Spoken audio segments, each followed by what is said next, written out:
पंतप्रधान नरेंद्र मोदी यांनी भाषणातून आचारसंहितेचा भंग केल्याचा आरोप करत सीपीआय खासदार संतोष कुमार यांनी निवडणूक आयोगाकडे धाव घेतली। विरोधकांच्या या तक्रारीवर आता भाजपनेही जोरदार पलटवार केलाय। तक्रार करणाऱ्यांच्या पायाखालची वाळू सरकली अशी टीका आशिष शेलार यांनी केली आहे। मतदारसंघ पुनर्रचना बिल लोकसभेत नामंजूर झाल्यानंतर पंतप्रधान मोदी यांनी देशाला संबोधित केलं। या भाषणात मोदींनी काँग्रेस, समाजवादी पार्टी, डीएमके आणि तृणमूल काँग्रेसवर जोरदार टीका केली। मोदींनी अशा प्रकारे देशाला संबोधित करून आचारसंहितेचा भंग केल्याचा आरोप विरोधकांनी केलाय। 5 राज्यात विधानसभेच्या निवडणुका असताना मोदींनी अशा प्रकारे भाषण करून आचारसंहितेचा भंग केलाय। पंतप्रधान पद आणि सरकारी संसाधनं त्यांनी राजकीय भाषणासाठी वापरली आहेत। निवडणूक आयोगानं या प्रकरणाची तातडीनं दखल घ्यावी, चौकशी करावी आणि दोषींवर कारवाई करावी। 543 जागांमध्ये 33% जागा महिलांना द्यायला आमची काहीच हरकत नाही, पण त्यात अमित शहाची पण जागा राखीव होऊ शकते, वाराणसीची जागा राखीव होऊ शकते, अनेकांच्या जागा राखीव होऊ शकतात महिलांसाठी। त्याच्यामुळे या थोर पुरुषांच्या जागांचा बचाव करण्यासाठी त्यांना 850 जागा निर्माण करायच्या आहेत। या देशामध्ये या लाडक्या बहिणींच्या विरोधामध्ये विरोधी पक्षाने ज्यांनी विरोध केला त्यांना धडा शिकवल्याशिवाय या देशातल्या लाडक्या बहिणी स्वस्थ बसणार नाही। कालच्या भाषणामध्ये मोदींच्या 86 वेळा काँग्रेसचा उल्लेख होता। ते काँग्रेस मुक्त भारत करायला निघायला होते। त्यांच्या डोक्यातून काँग्रेस अद्याप गेलेली नाही 11 वर्षामध्ये 12 वर्षामध्ये, आणि त्यांच्या नसानसामध्ये काँग्रेस आहे। रक्ताच्या प्रत्येक थेंबात आणि श्वासामध्ये काँग्रेस आहे, शब्दामध्ये काँग्रेस आहे। स्वतःची पातळी किती हे संजय राऊतने एकदा तपासलं पाहिजे।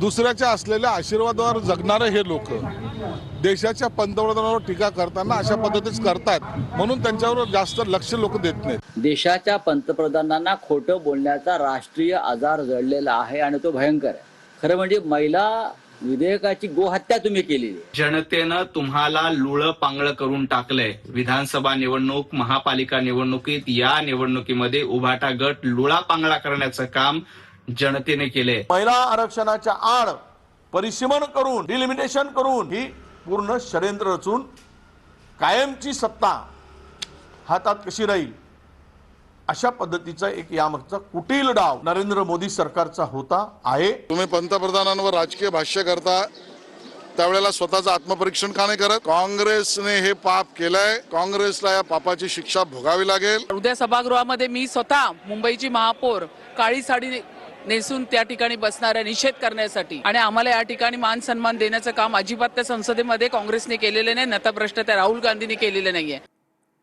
तर मुख्यमंत्री फडणवीस यांची उद्या पत्रकार परिषद होणार आहे।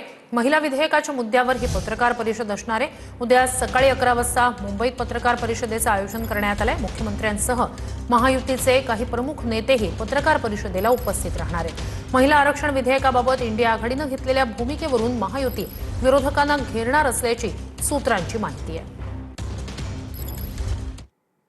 तर मराठी न येणाऱ्या तरुणावर म्हाडाचे उपाध्यक्ष संजीव जयस्वाल संतापल्याचं पाहायला मिळालं।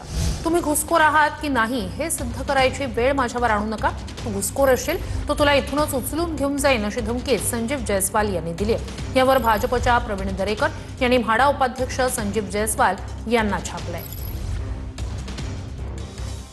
एखाद्या कट्टरतावादी नेत्यासारखे बोलणारे हे कुणी नेते नाही आहेत, तर महाराष्ट्र सरकारच्या म्हाडा मंडळाचे उपाध्यक्ष आहेत।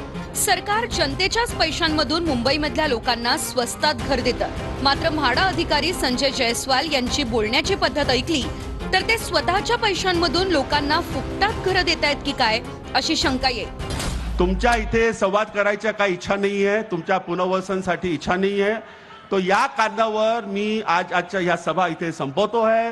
जय हिंद, जय महाराष्ट्र। गोरेगाव पश्चिम मध्ये मोतीलाल नगर आहे, त्या भागाचा पुनर्विकास होतोय। त्यासाठी म्हाडानं स्थानिक लोकांसमोर प्रकल्पाचं सादरीकरण केलं। लोकांमध्ये सर्व धर्माचे, सर्व जातीचे लोक उपस्थित होते। आम्हाला सरकारनं ठरवलेल्या कार्पेटऐवजी थोडी अधिक स्क्वेअर फुटाची घरं हवीत म्हणून खालून काही लोक आपलं म्हणणं मांडत होते। मात्र म्हाडाचे उपाध्यक्ष संजीव जयस्वाल यांनी त्यांना कशा प्रकारे उत्तरं दिली ते ऐका। आई कार्ड देना, तेरा शनिशा करता हूं ना मैं। कहां से आया, कब आया, कौन सा साल में आया, किधर से आया, यहाँ जन्म हुआ कि क्या हुआ, वो सब पूरा पता करता हूं ना। तुमच्या मागणीला मुख्यमंत्र्यांनी तत्वतः मान्यता दिल्याचं अधिकारी म्हणाले. त्यावरूनही शंका उपस्थित केल्या. ऐसे मत बात करो, ऐसे बात मत करो. ओए चिल्लाओ मत, चिल्लाओ मत, चिल्लाओ मत. एका मुस्लिम व्यक्तीने शंका उपस्थित केल्यावर तू घुसखोर आहेस का, तुझी कागदपत्र कुठे आहेत, जर घुसखोर निघाला तर तुला इथूनच उचलून घेऊन जाईल, अशी विधानं या अधिकाऱ्यानं केली. आई कार्ड देना, तेरा शनिशा करता हूं ना मैं.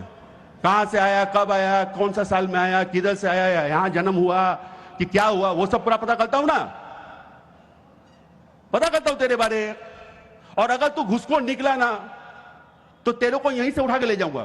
आणि मला वाटतं संजीव जयस्वाल यांनी त्या ठिकाणी जसे आपण मालक आहोत अशा आविर्भावात बोलणं हे केव्हाही त्या ठिकाणी योग्य ठरणार नाही, असं माझं स्पष्ट मत आहे. उन्होंने वहां की रहिवासियों की माफी मागनी चाहिए.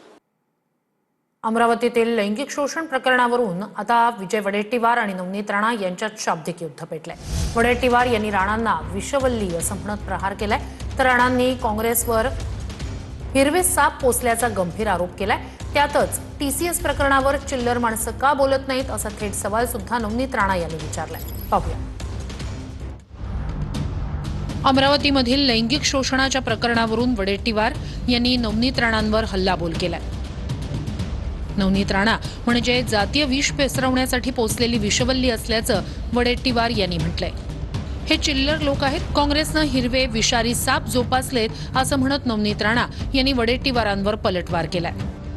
अमरावतीतील परतवाडा प्रकरणावरून दोघांमध्ये जुंपल्याचं पाहायला मिळालंय.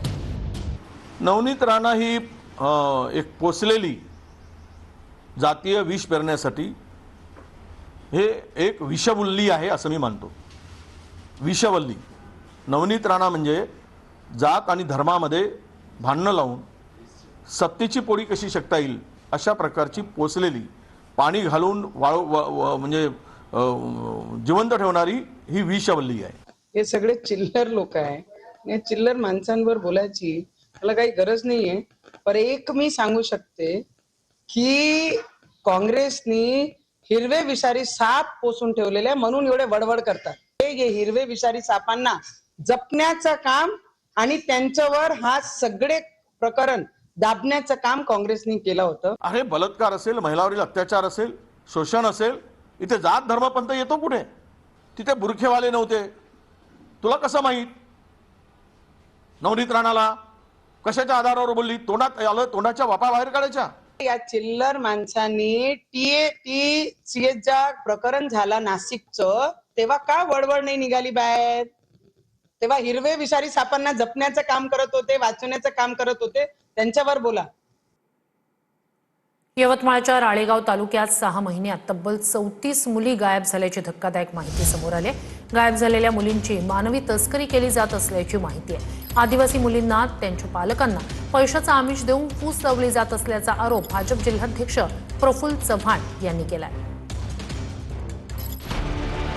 यवतमाळच्या राळेगाव तालुक्यात 6 महिन्यात तब्बल 34 मुली गायब झाल्याची धक्कादायक माहिती समोर आली आहे.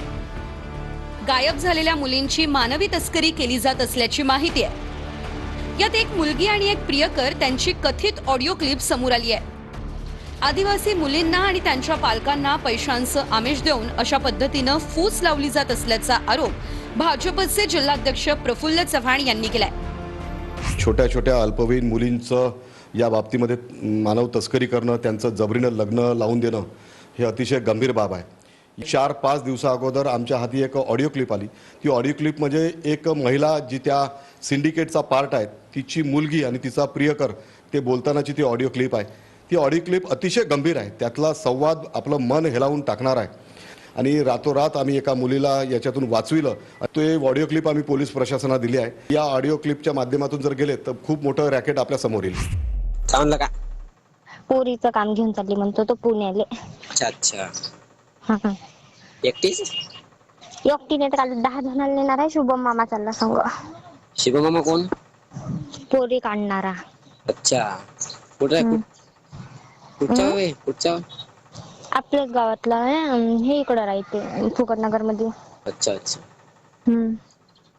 ते कल्याणी हत्या करते वाटतं ते काम हो सोडलं का नाही बाबा म्हणजे आपल्याच गावात दिसते करा पाहिजे. मोबाईलवर काम करत असते याईनी. अच्छा असं आहे का? तिचे काम ते तिले जेल झालती ना या कामासाठी, हा हा तर म्हणून ते फक्त मोबाईलवर करते, जात नाही कुठं. आता जर तिचं नील झालं ते तर जाते मग. अच्छा तिचा नवरा बाबा कल्याणी आत्याचंही लग्न दिलं तर करून कल्याणी आत्या निघाली होती ना. मध्य कुरेशी हो त्यानंच दिलत. हो का? मग ते खतरनाक काम आहे. तो बी करते का काम तसे कोण? मध्य कुरेशी? नाही हो ते मजराई करते. मला वाटलं नाही. पैसा किती भेटते मग, पण बदलवायला लागते. तुला काय वाटतं चांगलं काम आहे? नाही मला चांगलं नाही वाटत बा. सांगत हा पैसा भेटते पण बदलवायला लागते. अच्छा अच्छा हम्म तिघं चौघच आहे का बघते म्हणजे पोरी विकते ना काढते? बाप रे फक्त 3-4 हं. रॉकेट आहे यांचं. बापरे तुला काय लय माहिती जण मग? आहे या कामात. बापरे आता पूनम आत्या आहे, बापरे किती सारे जण आहे सांगूच नको. मेन कोण आहे मग समजा? याच्यात मेन कोणीच नाही, सगळेच जण मेन आहे काम लावणारे. अच्छा महत्वाची घडामोड आहे. भोंदू खरातच्या अडचणीत वाढ झाली आहे. 5व्या गुन्ह्यात त्याला 5 दिवसांची पोलीस कोठडी सुनावण्यात आली. खरातनं पुरावे नष्ट करण्यासाठी डिलीट केलेल्या मोबाईल डेटा रिकव्हर करण्यात आलेला आहे. त्याचे कॉल रेकॉर्ड्स आणि चॅट्समधून अनेक धक्कादायक गुपितं बाहेर येणार आहेत. यामागे नक्की कोणतं आर्थिक कनेक्शन आहे पाहूया. नाशिकमधील भोंदूबाबा खरातला महिला अत्याचाराच्या 5व्या गुन्ह्यात कोर्टानं 5 दिवसांची पोलीस कोठडी सुनावली आहे. दोन्ही बाजूंचा युक्तिवाद ऐकून कोर्टानं खरातला 23 एप्रिलपर्यंत 5 दिवसांची पोलीस कोठडी सुनावली आहे. सरकारी वकिलाचा युक्तिवाद. भोंदू खरातची गुन्हे करण्याची पद्धत एक असली तरी पीडित महिला वेगवेगळ्या आहेत. महिलांना गुंगीचे पदार्थ पाजून आणि फसवणूक करून त्याने अत्याचार केलेत. गुन्ह्यामागच्या कटाचा सखोल तपास करण्यासाठी पोलीस कोठडीची आवश्यकता आहे. सरकारी अभियोक्ता काय म्हणाले? मी शंकराचा अवतार, माझ्याकडे दैवी शक्ती असल्याचा खरात पीडित महिलेला सांगायचा. पीडित महिलेला ऑफिसला बोलावून पेढा खाऊ घालायचा. माझ्यासोबत संबंध ठेवल्यानं तो शुद्ध झाल्याचा खरात सांगायचा. कुणालाही ही गोष्ट सांगितल्यास देवाचा कोप होईल असं सांगायचा. मुलांना साप चावेल असं सांगून धमकीही द्यायचा. पहिल्या कोठडीपासून सरकारी पक्ष तेच मुद्दे मांडत आहे. द्रव्य कुठून आणलं आणि इतर बाबींचा तपास आधीच झाल्यानं पुन्हा कोठडीची गरज नाही. पीडितांची संख्या आणि गुन्ह्याचं गांभीर्य लक्षात घेता कोर्टानं खरातला 5 दिवसांची पोलीस कोठडी सुनावली आहे. त्यामुळे आता खरातच्या मोबाईलमधून डर्टी सिक्रेट्स समोर येण्याची शक्यता आहे. भोंदू खरातच्या मोबाईलचा डेटा रिकव्हर झाला, त्यामुळे कॉल, चॅट आणि व्हिडिओ सगळं समोर येणार आहे. अनेक धक्कादायक खुलासे होणार असून भोंदू खरात कोणाच्या संपर्कात होता का आणि आर्थिक कनेक्शनही उघड होण्याची शक्यता आहे. नाशिकच्या कंपनीतील धर्मांतर प्रकरणानंतर आणखी एक धर्मांतराचा प्रकार समोर आलाय. पीडित मुलीनं दिलेल्या तक्रारीनंतर नाशिकच्या पंचवटी पोलीस ठाण्यात गुन्हा दाखल करण्यात आलाय. बळजबरीनं तरुणीला दारू सिगरेट पाजून लैंगिक अत्याचार करण्यात आले. संशयित आरोपी तंजीर इनामदारला 5 दिवसांची पोलीस कोठडी देण्यात आली आहे. नाशिकच्या आयटी कंपनीमधील धर्मांतरण आणि लैंगिक छळाचं प्रकरण ताजं असताना आता आणखीन एक धक्कादायक प्रकार समोर आलाय. एका तरुणीला बळजबरीनं दारू आणि सिगरेट पाजून अत्याचार करण्यात आलाय. तसंच तिला धर्मांतरासाठी प्रवृत्त केल्याचा आरोपही आरोपीवर करण्यात आलाय. या प्रकरणात संशयित आरोपी तंजीर इनामदारला कोर्टानं 5 दिवसांची पोलीस कोठडी सुनावली आहे. संशयित आरोपी तंजीर इनामदारनं पीडित मुलीला लग्नाचं आमिष दाखवून अनेक ठिकाणी नेलं. तिथे तिला बळजबरीनं दारू आणि सिगरेट पिण्यास भाग पाडलं. पीडिता शुद्धीमध्ये नसताना वारंवार लैंगिक शोषण केल्याचा आरोप करण्यात आलाय. आरोपीनं पीडितेच्या गळ्यातील तुळशी माळ आणि हातावर बांधलेला धागा हा बळजबरीनं काढला.